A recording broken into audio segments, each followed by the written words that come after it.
So after the disappointment that was Transcendence, I decided to check out another movie that was about artificial intelligence. And I would say this one's actually better. I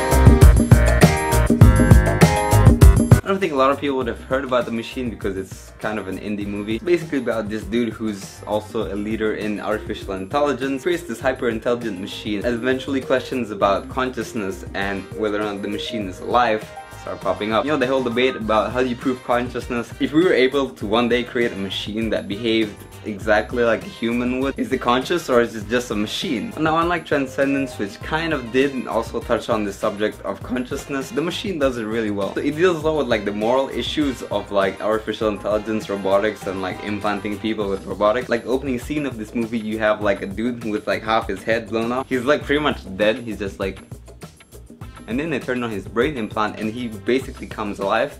But at the same time, you know something is not right with this dude. It reminded me a bit of Deus Ex Human Revolution, which was really cool. So this movie kind of drew me in from the opening scene. It also had a really dark and unsettling atmosphere and vibe to it all. Most of this movie happens inside like an old military hangar or something like that. Some of it like really dark and secretive and all that. And I have to mention the soundtrack. The soundtrack really stood out. It had like a really 80s retro synth feel to it and really helped add to the atmosphere of the movie. Now, I did say this is an indie movie. You can tell it's kind of low budget.